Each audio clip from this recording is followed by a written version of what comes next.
Guys, ayan, kami ay ngayon ng gulay. Ayan, dito sa akin tinanim, meron pa namang natirang isang kalabasa. Ayan, hinog na, pinahinog ko talaga yan para sabi ko, maligat-ligat ng konti. Ayan.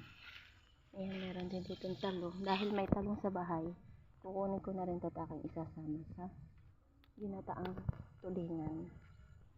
May tulingan sa bahay. Tapos yan, kami ay kukuha ng sayote dito sa taas. Akala ko hindi na siya bubunga. Sabi ko, pag hindi bumunga, akin nang tatalasin. Ayan, oh. Hindi kita. Hindi kita. Ayun. Ayan ang sayote. Ayan. Meron pa yan dito. Hindi nakita. Ito lang ang kita. Abot.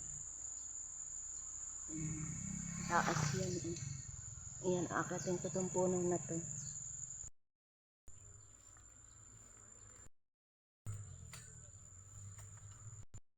Dito na ako sa taas. Ang kalabong ko dito mga himimigtas. OMG. Ayan yung sayote. Ayan. Hindi kita. Ayan. Ito.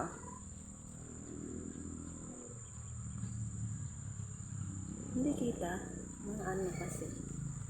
Harangan ng dahon. Hindi kita. Hindi kita ang akin. Ayan, hindi ko agad napansin na may bunga siya. Sumisibol na. Ayan. Ay, pusa ka, anak ko nahulog. Yung ano.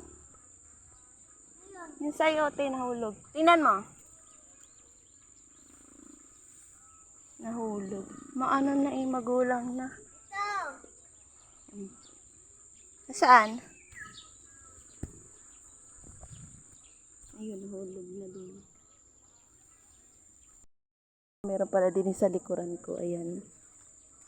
Yun. Ayan ang ating sayote. Oh, matagal na siya. Oh, tumasibol na. Ko agad napansin. Akala ko walang bunga. Ayan. Sana magbunga pa to ng madami. Sa ganun, may makuha na akong magugulay. Parang hindi ko to magugulay kasi magulang na. May mga sibol-sibol na. Ngayon ko lang napansin. Ayan, dahil may sibol na, tatanim ko na lang ito. Ayan,